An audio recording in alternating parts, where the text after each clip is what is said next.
The Get Rich Slow Club podcast is a collaboration between Tash Etschmann from Tash Invests and Ana Kresina from Perla. The Get Rich Slow Club acknowledges the traditional custodians of the land we record on. From coast to coast, across land, waters, and communities, we pay our respects to elders past, present, and emerging. Any advice is general and does not consider your financial situation, needs, or objectives, so consider whether it's appropriate for you.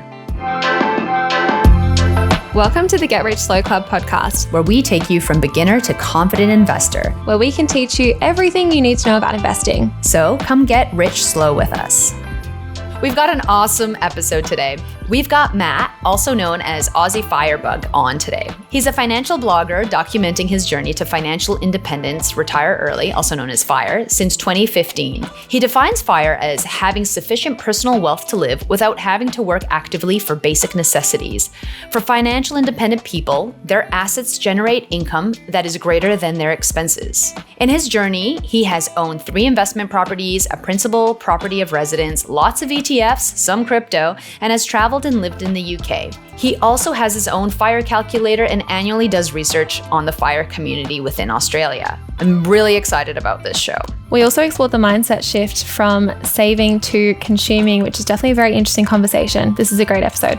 We're excited to have Matt on the show. But before we jump into it, we always share our money wins and losses of the week. Tash, do you want to kick it off? Yes. My friend Emma and I booked a trip for next week and we got it so cheap. So going to Daydream Island, which is in the Whitsundays, but we spent $200 for return flights from Sydney, and the hotel for 4 nights is $900 between both of us with breakfast. So it's about $600 each, which is insane, to go to the Whitsundays for a week. That's really amazing. Money win, I think. Matt, do you have one for this week? Not so much this week. It was a couple weeks ago, and this is a real standard, maybe boring answer, but I emailed my mortgage broker and it was something like, hey, I heard there's competitive rates out there, see what you can do for me. And she come back and she got me, I think, 15 basis points or 20 basis points reduction in my home loan, which we've got a nearly just under $400,000 home loan. So if you add that up over the year, that's a pretty significant savings, and I was really happy with that. So that was my money win for the week previous. Yeah, that's a huge money win. Yeah. Just from one email as well, the return on that effort is very high. Absolutely. I've been telling everyone, just email your mortgage broker or email your bank, whoever you deal with, that if you've got a home loan, send them a message, and it can just be a couple of sentences, and the worst case, they can't get you a better rate. So what? At least it was, 30 seconds wasted of your time. But the payoff, if they can get you a reduction, is very, very big. Yeah, and do that regularly as well. I was having a chat to people on Instagram about this recently, and so many people didn't realize you could just call your bank and ask for them to reduce the rate. They were like, oh, I've never heard of that before. So very good tip. I did that a couple months ago, and then my broker also suggested that I do it in a few months. So I'm going to try to do it twice this year, because why not? You don't have to wait and do it once a year. You can ask a few times a year, especially with all the increases that have happened over the past little while. Yes. Anna, what's your win or loss of the week? Well, mine isn't as amazing as both of yours. Yours were a lot of saving money through brokers and traveling. Mine was I spent $4 on the mini train. I took my toddler. It was a fun activity. I thought it was super cheap and fun to do. It wasn't like $30 at the zoo, only $4. And we rode around at the zoo? Or the zoo was $30? No, I mean, the zoo is often like $30 or, $90 for a family. It's just ridiculous. Whereas this is just $4 for a little train ride. It was fun. There was a little sausage, what are they called? The little sausage selling thing, the very Australian sausage thing. Sizzles? The sausage selling things. Sorry, that's the Canadian in me. So all up, I think we paid something like $10 just to have a fun little family adventure. I thought it was a win. That's incredible. That's a win in this for economy. Sure. Wow. Oh, Nothing's ever $4 at the moment. No. A Tic Tacs is probably selling for $5 at the moment with the inflation at the moment. I haven't thought about Tic Tacs in years. What a comparison. There you go. Bit of nostalgia. Yeah. So I'm going to kick it off with asking Matt a couple questions. I'm very excited to have you on the show. You've been documenting your journey now for about 8 years, and I think I've been following you from the very beginning. So from what I can tell, in the very beginning, you were talking a lot about frugality and getting out of the rat race. And now it seems as though there's been a little bit of a shift because of all the blogging that you've been doing. And I don't know if that's a life thing that has happened, but you talk a little bit more in terms of security, family planning, autonomy over your own time. I'd love to know, how has your journey changed during this time period that you've been documenting it? A lot. And you're making me feel old, Anna. 8 years. Yes. I've been blogging for 8 years. I think I've been part of following the fire community overseas and whatnot for over 10 years now, which is just crazy to think about it, because I caught up with a bunch of mates the other day, and it feels like yesterday we're in high school. And now I'm 34. It's like, where has the time gone? I've got a nephew that's 15, and I'm thinking, wow, like year 9, I was in year 9 just the other year, but no, it was like 15 years ago. So yes, getting old. Now, to your question, a whole bunch of stuff has changed. If anyone's listened to me speak about my journey or read the blog or anything, you probably heard this story a million times. But when I first started work, I was only doing it for about a couple of weeks when I realized, like, this is a lot of time and life out of my week that I have to give up to go to this job. And it wasn't so much that I hated work. It was more just the commitment. I had to be there 38 hours a week. And when I factor in all the commute time, because my first job was a 50-minute drive there and a 50-minute drive back, so nearly 2-hour commute, that brutal. Sucks. Yes. And it wasn't in Melbourne. It was regional Vic. So luckily, it was a drive 50 minutes, like a cruise control 100 kilometers an hour. So that's a little bit different than, traffic bumper to bumper, thankfully. Oh, that still burns through fuel though. 100%. Yeah. And when I first started, I had a 1996 Ford Falcon wagon, which was terrible on fuel. And I eventually bought a classic car in the finance space, but a Toyota Camry. That's like the budget car everyone buys. Yeah. And that was a lot better. But yes, that first car, I was burning through like $100 worth of fuel back then. Back in 2011 every week. And cut a long story short, I just, with everything that involved getting up, getting ready for work, coming home, de-stressing, everything like that, it was probably closer to, I don't know, like 60 hours a week that I had to give up to do this thing called work. And that just never sat right with me. That was just a bitter pill for me to swallow, even though the work wasn't terrible. There was aspects of the job I quite liked. I had a few mates there. It was semi-interesting. It wasn't the hated work, but it was just like, wow, that's like, I'm going to be doing this for the next 40 years. So I first went looking for like different alternative life paths, we'll call it, of because I couldn't accept that was a job I was going to do for the next 40 years, even though I was a bit naive. Because I was so young, I didn't realize that work got better, or work generally speaking gets better as you get more experience, because you can have more say, you can have more autonomy, and it doesn't necessarily matter what industry or job you're in. Usually that trend is true, just as people get more senior in their role. But I wasn't thinking like that at 21, 22. I was just like, this is how it's going to feel for the next 40 years, which is not. Like, this can't be it. Yeah, exactly. So I first started my journey with a strong desire to escape that rat race, to get out of that position and do something else, because there was a billion other things I wanted to do at 22, and I didn't like giving up 60 hours a week. Fast forward like 7 years, I pretty much grinded, I found the 5 move. There's a whole bunch of stuff that went on, but I'll wrap it up. Won't go into the long story. I worked and lived overseas for 2 years, and we traveled around heaps. We've been to over 30 countries, me and my wife. But one of the best things that happened when we traveled and lived overseas was I found a new lease on life in terms of work and getting out of the culture and environment that I've always been a part of, which was in regional Vic, which there's nothing wrong with regional Vic, but it's not as exciting, fast paced and energizing as what I found in London's private sector. It was very dynamic, very ambitious people. People were trying to change the world there. And it really got me going. You'd want to go to work, and being in those meetings with people that really had a strong drive and purpose. I never felt that energy before. And it was very infectious. And I just loved it, to put a long story short. And that sort of changed me as a person, that work can be awesome, and I always knew that work was going to be a staple, like at some point in the future, because you can't just sit around and do nothing. But I'd never really been in an environment where it got me out of bed, and the first thing I wanted to do was go to work. So that was really cool. And I guess to directly answer your question, Anna, sorry, this has been a really long answer.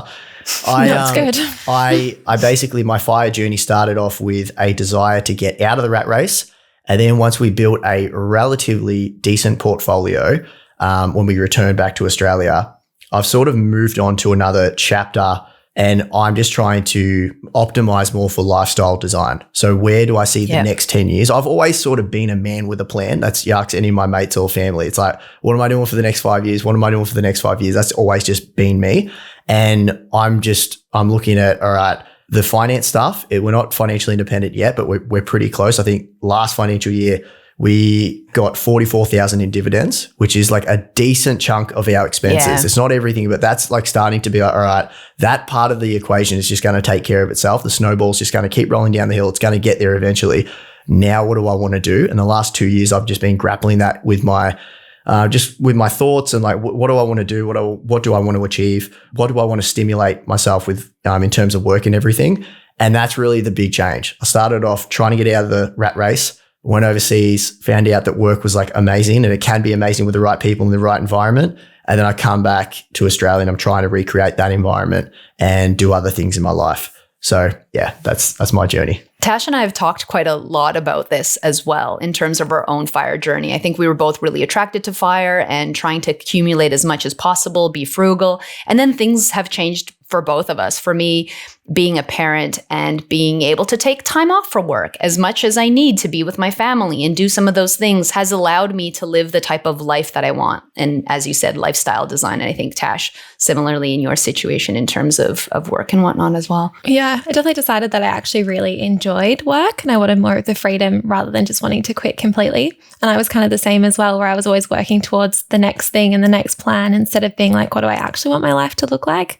So it's definitely been a little bit different. I think you can leapfrog it as well. I had an interesting conversation with Carl Jensen, Mr. 1500 from America, and he asked me a really cool question. He's like, if you had found or you had been placed in that work environment that you found yourself overseas at 22 or 21 when you first graduated, would the Aussie Firebug website ever been created? And if I'm being honest with myself, it probably wouldn't have, because why would I have gone looking for an alternative path if I found a job that was like really fulfilling and meaningful and I really like going to? There really wouldn't be a reason. And I found that very interesting. It's just a cool thought experiment to mull over. It's like, wow, talk about sliding doors moments, these things that we choose and what happens. So yeah, work, the right work is super important, but it's a little bit of a pipe dream to say everyone can just find the job that they love. Like I'm a believer in work hard in your 20s, to get yourself into a comfortable financial position so you can sort of find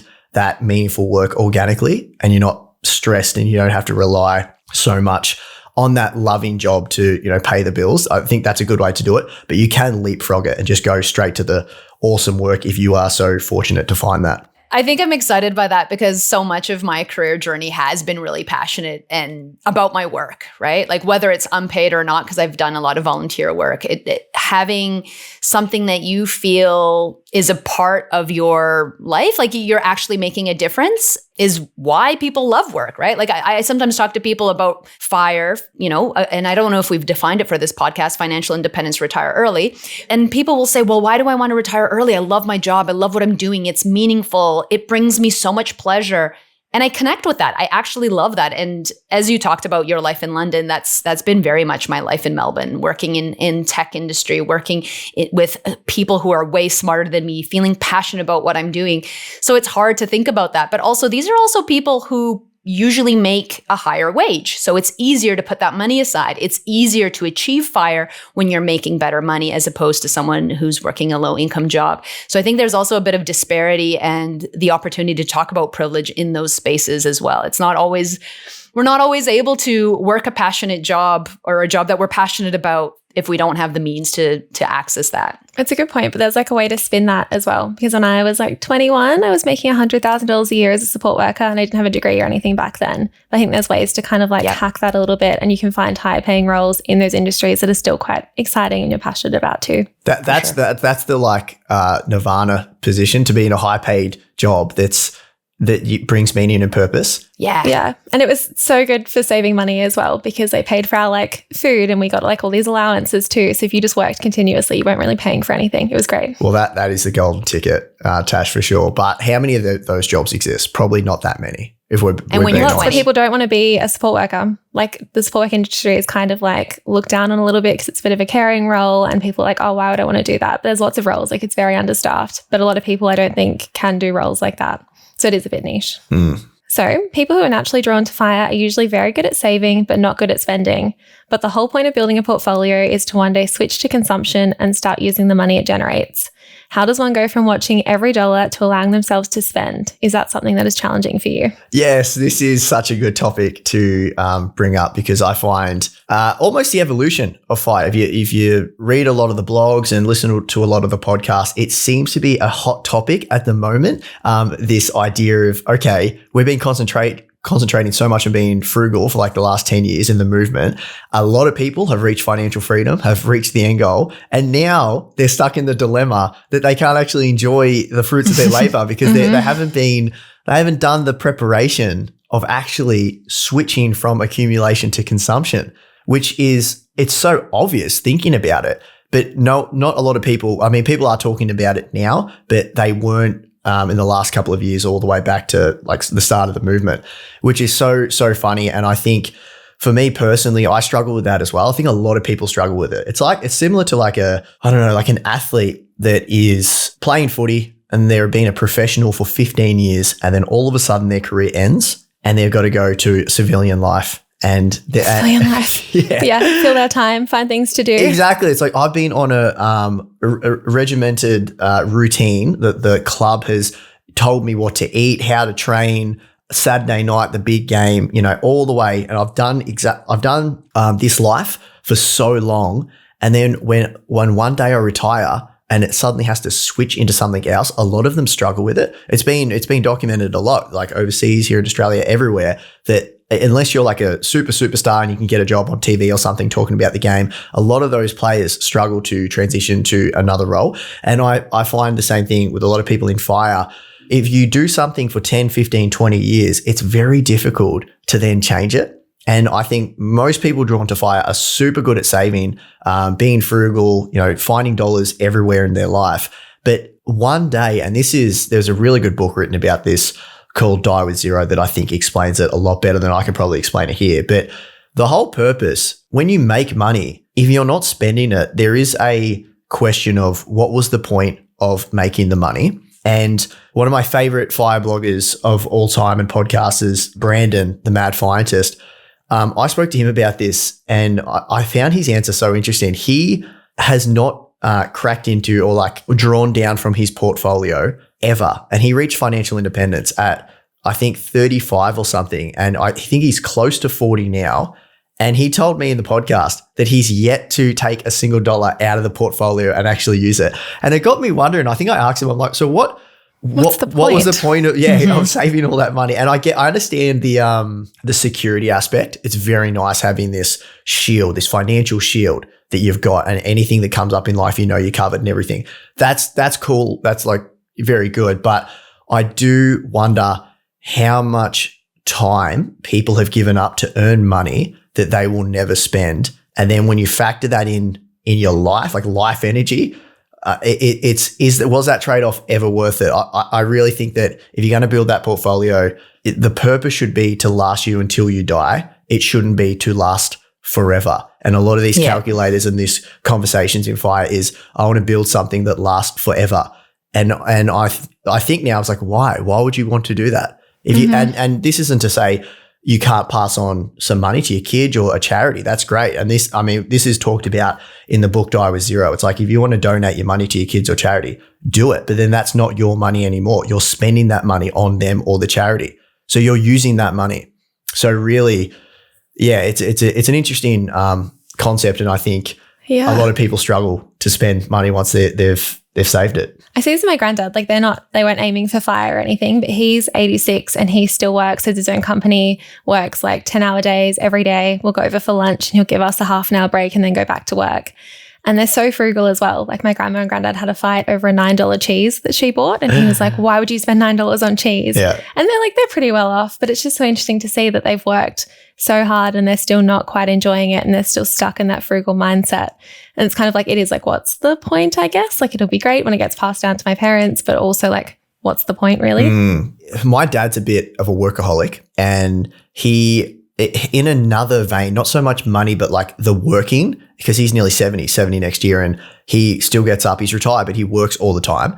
And I actually, at first I was like, Dad, sleep in, like relax, go watch a movie. But I've actually changed my tune on that now, that he just has to, well, he doesn't have to, but I think like continuously moving and keep going is probably one of the secrets to longevity and like living a long, definitely. you know, Like, I actually not retiring, like it like has so many impacts on your likelihood of dementia and Alzheimer's and stuff like that. So it's really important. But like the flip as well, like you can also enjoy your money too, like buy the $9 cheese, like work, go for walks, buy the $9 cheese.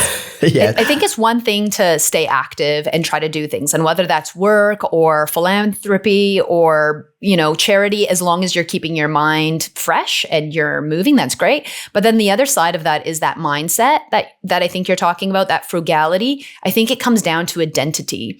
And my identity for the longest time has been to be frugal. And therefore, to change the way that I spend is actually an attack on my identity. Or at least that's how I think that it plays into the whole FIRE movement. Because for so long, people talk about frugality. People talk about investing everything, about building, of increasing the gap between your expenses and your income, right? Like all of that has been focused around that. And then all of a sudden your identity shifts. And now it's like, well, I can spend the money and I can buy the $9 cheese and I can go on the holiday and I can sleep in.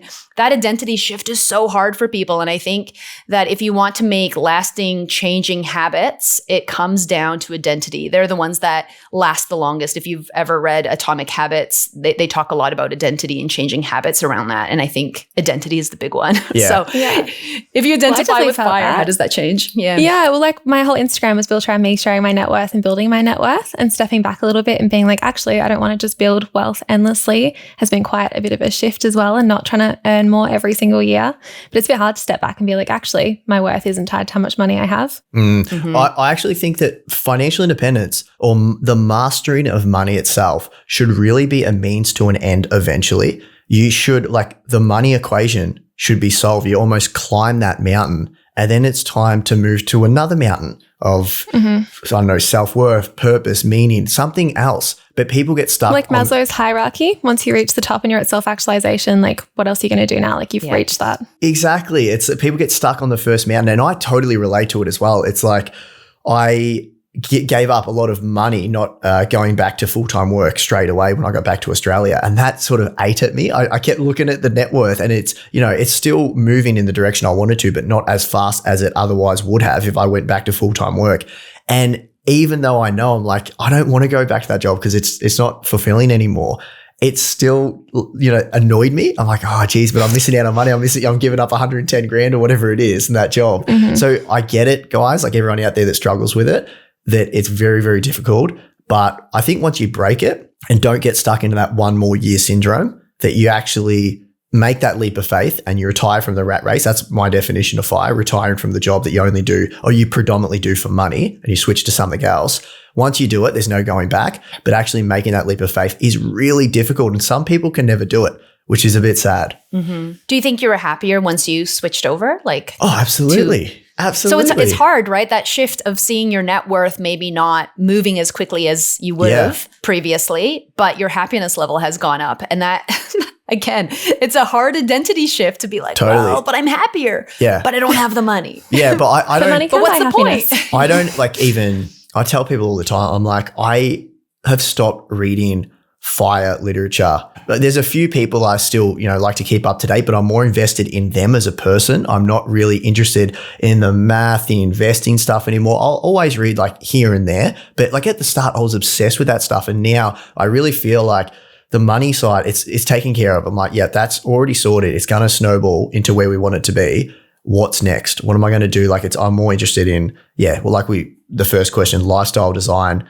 and what that looks like in the future. That's what motivates me and like what I'm into at the moment. I feel like I've kind of almost like I haven't reached financial independence at all, but I've kind of reached that similar mindset too, where I know that I can make the money and I'm trying to design the life that I want now instead of endlessly working towards the future, but kind of having that shift towards you don't have to endlessly build, like the money will come. What do you actually want to do next? Yeah, it's a fine balance. But I think that's because a lot of people do the math and they're like, I might need $1 million portfolio, and they're working towards that. Whereas other people are like, hey, I've saved amount of money that allows me to adjust my life into the lifestyle that I want, the lifestyle design. So whether it's, starting my own business or quitting my job and doing some couple side hustles, or whether it's taking a longer parental leave, whatever it might be, that might not have been there had you not started investing from the beginning, had you not started your journey and started shifting in terms of what you value, like why, what's your why, right? Like we go back to this all the time. What's your why? What kind of life do you want? And that's the most important part. Yes, agreed.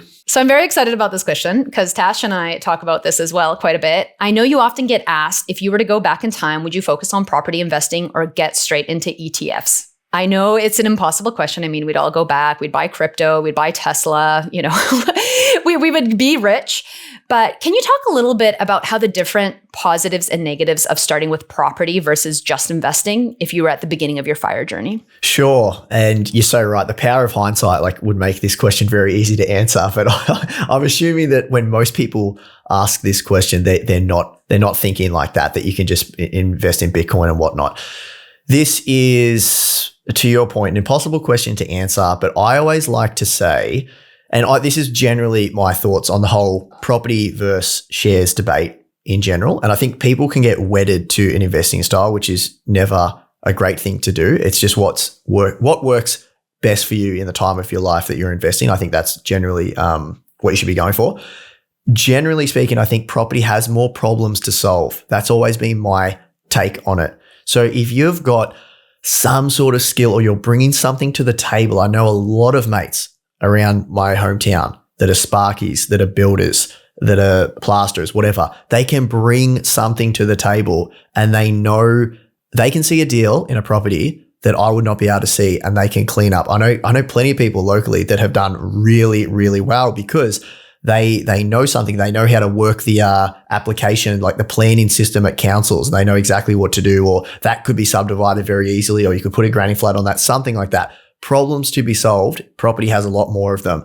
Whereas problems to be solved in the share market, in my opinion, you would have to be some sort of freak of nature investor to get an edge on the army of analysts out there, unless you work in some sort of industry that's super duper niche and you just know you've used the product that the company, this is the best, this is going to do really well. I can't believe how undervalued it is. Unless you've got some sort of edge, I don't see, and I think the literature backs this up pretty substantially, that you're not going to beat the professionals when you invest in the share market over a long period of time. You could get lucky once or twice picking individual stocks.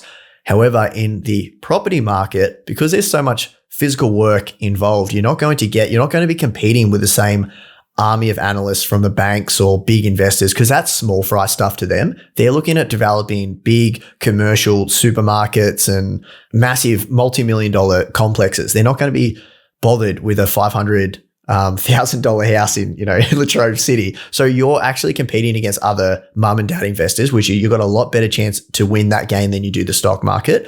And I definitely think that, property has the whole leverage play as well. But I just think that you can make more money in less time, but you have more risk with property. Yeah. Generally speaking, this is so general. There's so many specific examples where this isn't the case, but I that's my general view on it, that if you're going to go a passive style ETF versus you're going to invest in property, do you have the time and energy, and are you bringing something to the table in property? Are you solving a problem with property? If you are, and you can be bothered, that might pay off really, really well. I know personally in me and my wife's experience with property, we made, as a percentage-based return, annualized after tax, way more in properties. We only had 3 properties bought and sold all now. All our wealth is in passive style ETFs. We made way more in property than we'll ever make in passive style ETFs. But we put in a lot more hours in the property. We were there on weekends. We were doing renovations. We were painting. I built a deck with my old man. We did heaps of stuff with the properties, but the return, more risk, put up more effort, risk, effort, and exactly. Return, yeah. But I just think the effort is not worth what's the saying? The juice is not worth the squeeze with property at the moment for me and my wife, because we're in a position where we don't need to do that. But in my 20s, hell yeah, I was like, let's go to a property, let's put in sweat equity and let's get that return. I was all about that life. Now at 34, nah, I've got better things to do on my weekends than fix up a property. So I don't think, like, cut a long story short, I've been yabbering for a bit. Sorry, guys. But I think that there is no perfect asset class. It's whatever suits your investing style best. And generally speaking, I think property could probably make you more money in less time, but you take on more risk. Very well put. I like to say that my shares don't email me like my tenants do. So that's why I like my shares better. We're 100% shares. And that's what I love about shares. Yeah, definitely. But you're not going to get that a property goes from 600 to 850 in 2 years with shares, unless you're picking individual shares. And like I said, I don't like your chances of doing that in individual shares. Whereas, that's my take. Yeah, the leverage is huge as well. Like, I think with mine, it's so positively geared and I don't really have to put any money in, and my mortgage is still fixed for another year and a half. So for me, it's great. But previously I was like, oh God, property. Like, I don't want any more emails from tenants. I don't want to fix the toilet again. I'm just over it. Yeah. But money-wise, it makes sense. Yeah, I definitely have a love-hate relationship as well, because had I not had my apartment, it wouldn't have afforded me to purchase the house that I wanted to buy, right? But at the same time, those emails and, you know, I had a property in Canada, having to deal with the tax implications was, I'm so glad it's gone. So glad it's gone. Whereabouts in Canada, Anna, did you have the property? Vancouver. I was going to say that's like the most expensive place in Canada, right? I know, which is why a lot of people just look at, you know, what you bought and sold it for, but they don't take into account all of the work that you had to do, maintenance, strata fees, dealing with tenants, like all of that does add up as well. It is a huge amount of effort. Yes, and people don't factor in the most important asset that they have, which is time. So sometimes they'll be like, I bought it for 400 and I sold it for 700. Look at that profit. But they haven't factored in the 400 hours of effort that they did in their renovations at work or whatever. It's like, that's the most important thing. How much do you get paid in your job? How much do you think that you're worth? Yeah, what's your hourly rate in life? Yeah, exactly. And I like to put my hourly rate in life like very high. If I'm going to do something these days, unless it's fun and I'm learning something, I'll just outsource it usually. Well, especially as you get older, right? You don't have as much time. When I was, 18, sure, I had all the time in the world because I didn't value my time. Now I do. That shift happens as well, right? Yeah. And I'm all about, if you can hustle when you're in your early 20s, like do it. In that like, the frame of mind, if you're working a job that pays well but is crap, I can conceptualize that's a okay thing to do, because you got to build up your financial shield and then do what you want to do. It's the people that are working a low paying job that they hate, that unless you're forced to do it, like if you're like a single mum or something, okay, you got to do what you got to do. But why would you stay in that sort of job? Like if you have the opportunity to look for something else, do it. And most people stay in that sort of job or that situation just because maybe they're scared to change, or they're afraid of like getting out there. They don't want to go back to school to study or something. But like, man, does it pay dividends if you can do it young? Like if anyone out there that's listening is in a job that they don't like and they're young enough to make a change with, like, they don't have dependents relying on them, like, just do it, because your future self will thank you 10 times over. Gosh, not even young enough. I just feel like in general, people need to change more and just be like open to change. I know there's so many other things that come with that. There's so many people who are like, I hate my life and I hate this. It's like, why don't you just do something else? And they just create all of these barriers that don't really exist. And they could just try something new. They could save for 6 months, have a buffer, and then go and do something different. I was going to say, there's a bit of a defeatist mindset with some people, groups, or you see it online as well, that it's almost like cool to whine about things and complain. Oh, and TikTok at the moment, like everyone's just like, oh, I'm never going to get ahead, so why would I bother? Why am I going to even bother starting because I'm not going to get there? It's like, nah, don't do that. Exactly. And I don't want to be judgy or anything, but like that rubs me the wrong way if people defeat themselves in their mind before they even begin. And I can give you like an example. I hurt my back in a jiu-jitsu tournament last year, which is this martial arts thing that I do. And I went to the physio and they gave me a whole bunch of exercises. And it took me, I'm not kidding you, like 9 months of rehab, not going to the physio every time, but just trying different things and exercising, strengthening different muscles, the whole works, to finally get myself in a position where I was pain-free. And I just couldn't accept, I'm like, people would tell me, you're 34, this is what happens to your body. When you get old, you just start to get sore. And I'm like, I just don't, like, I'm not sure that's correct. And I was even hearing it, some people, the physio was like, oh, aches and pains are normal. I'm like, yeah, but like this, I feel this something's wrong here, you know. And I worked really, really hard, and it was bloody difficult because I went through so many exercises before I got, you know, the right ones to get myself pain free. But the point I'm getting at is so many people will just give up and just be like, this is my life now. Let's pop a pain pill. Let's just make this pain go away. I'm just going to be, you know, in a bit of discomfort for the rest of my life. Like I've just accepted that defeat. And I'm not saying like there's some people that do have like a medical condition or they, you know, a bulging disc or something that legitimately have pain. But I find that especially in like Australian culture that a lot of people just are happy to be like, all right, this is my life now. I'm just accepting defeat. And I try not to do that with things. Yeah. I kind of see that quite a bit where everyone just sees the end, like the end product, and they're like, oh, you're so lucky and like you've kind of done all this stuff, but like everything's worked out really well for you, instead of viewing the whole journey and being like, well, what can I take from that and what can I do for myself to make my life better? And I know there's like privilege plays into it for sure, but the mindset's huge and being able to achieve this stuff. Especially with the money. A question I'm really interested in, I was lucky enough to see your big reveal last year in Melbourne, I think it was. You used to be fully anonymous online and now you're only somewhat anonymous, but guard your digital privacy. Has this shift been challenging or empowering or something else completely? Yeah. So I started the blog anonymous and I still am very like pretty anonymous. Like you said, I do guard my digital privacy pretty highly or strictly still.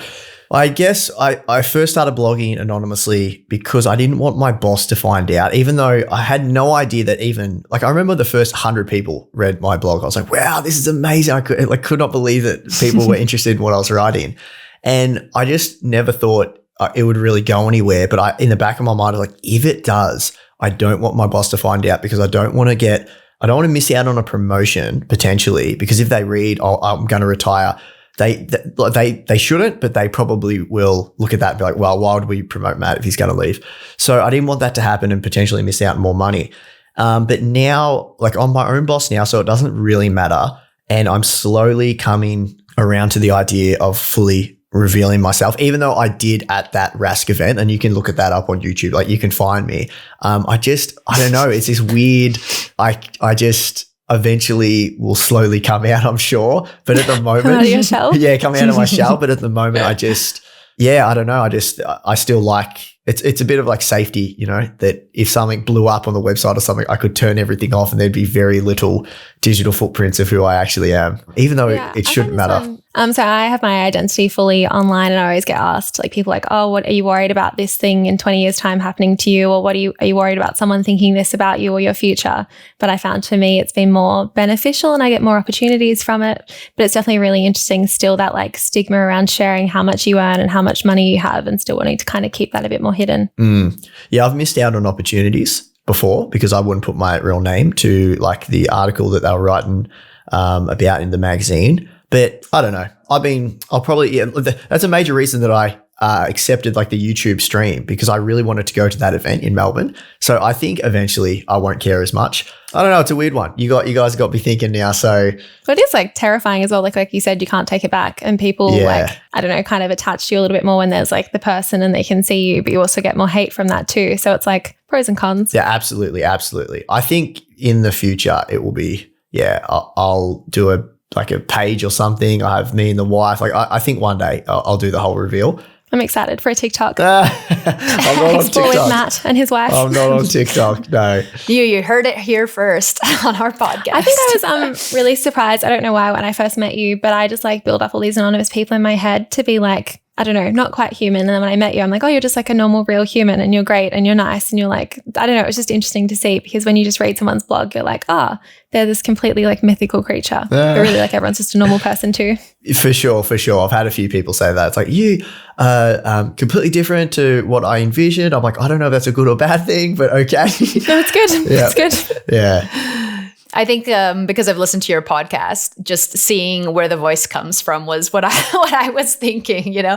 Oh, it makes sense. They connect now. They connect. I feel like with I met Captain Fi as well, and he kind of seemed like his personality online, but with you it was a bit different, because I think with Captain Fi it was like he had his pilot identity and everything, but with yours I didn't have like those little aspects to kind of pull off in the same way. Yeah, it's funny how much you can like make up a character just based on a voice, and that's one thing I didn't predict. I actually had someone at a market in my hometown. I was talking to him and he said, do you have a podcast? I'm like, yes. Like he had no idea we're not mates or anything. He's like, are you Aussie Firebug? I'm like, how the hell did you get that? And he's like, I recognized your voice. I'm like, really? Like that blows me away. Not. Yeah. I was like, what? And he said, yeah, like as soon as you started speaking, my ears picked up. I'm like, wow, that is bizarre. So I did not predict I didn't really think people would be able to recognize me from my voice ever in a million years, but yeah, it happened. So there you go. That's a pretty awesome story, but also scary to be like, oh, my voice. Well, yeah, I was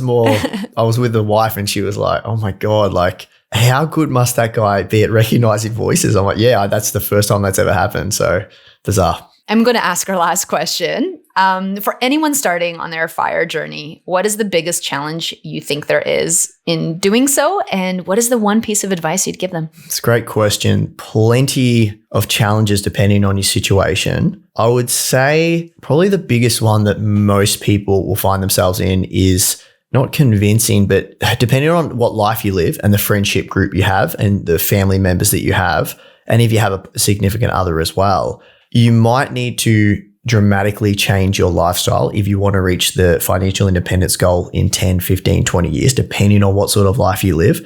And that can impact your social group a lot. If your social group is built around the fact that you have Thursday night drinks, Friday night, you're going out somewhere, Saturday night, you're getting wasted, like depending on what age you are as well, of course. It's Sunday, you go play golf. Exactly. Brunch on Sunday to catch up. Like that's awesome. But you have to pick and choose what you want in life. And if you've identified that financial freedom is quite important to you, then you might need to change your lifestyle. And I was always a massive tight ass growing up, so I didn't even need to change it that much. But still, that conversation around, all right, we going to the pub like 2 times this week. Matt goes, but he doesn't drink. Like I was the guy with like a whiskey flask, in my jacket pocket. 1, because I liked it, but 2, saved me money. And it might be difficult to still be not friends with those friends anymore, but just like your life might change and how that affects your social surroundings, and especially the significant others are a massive one. If you've built a life with another person that involves going on an international holiday 3 times a year, doing all these extracurricular activities, that's very difficult. And unfortunately, I don't have that experience, so I can't really tell you what to do in that situation, but that would be super duper difficult. I know that's a common one that gets asked on the Facebook group and emailed to me. So just dealing with that and maybe learning to not care what others think outside your social network is quite important. And if you don't have that thick skin, that might be very difficult. The one piece of advice I would say, and this goes back to both of your points that you brought up, is you really, really want to laser in on the why of FI. Why are you saving this money? Because man, I'm telling you, if you don't have a strong why, and a lot of people don't, this is the crazy thing. You'll ask them, why do you want to be financially independent? Like, what do you want to do once you reach it? And they freeze up and they don't know, what to say. It's probably better if you don't know which direction you want to take in life.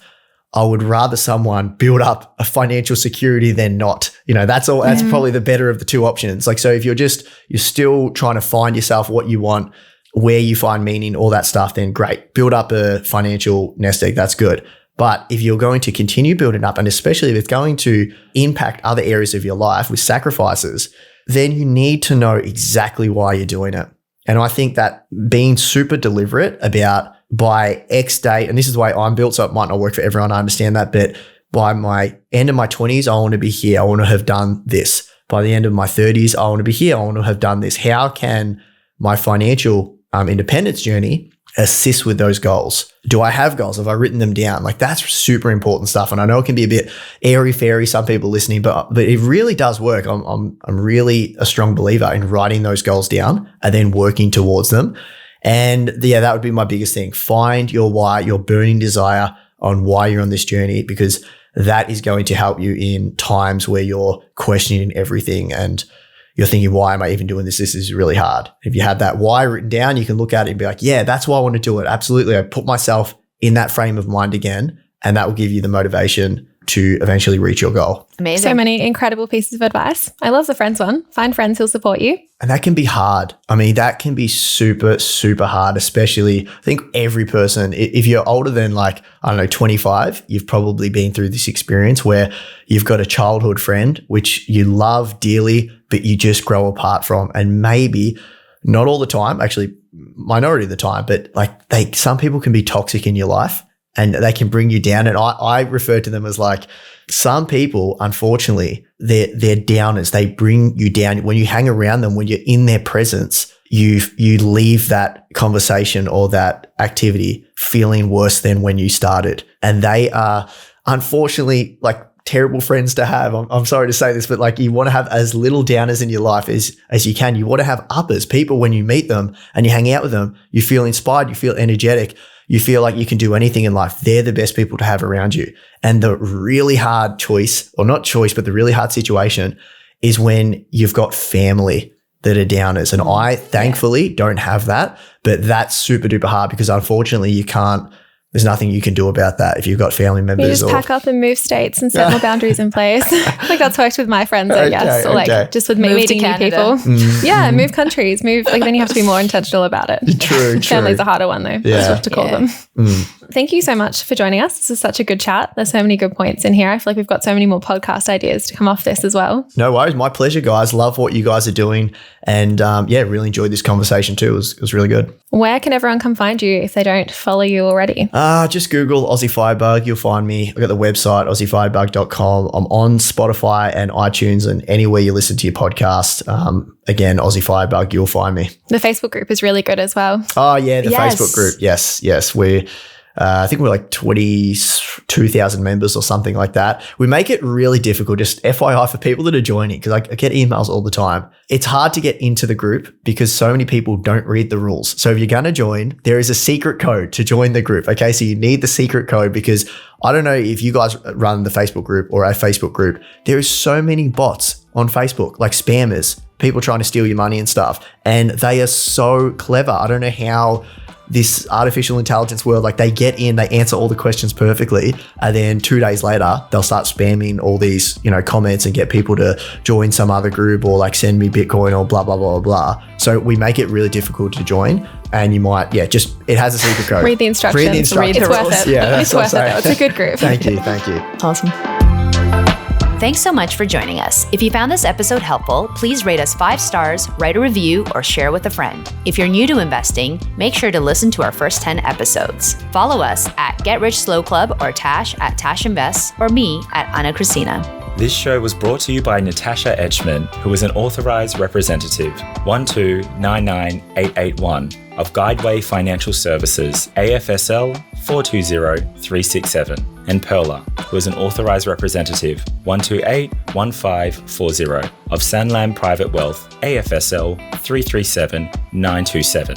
Knowledge is power, especially when it comes to investing. So make sure you check out our financial services guides and read the product disclosure statement and target market determination for any investments you're considering. See our show notes for more info.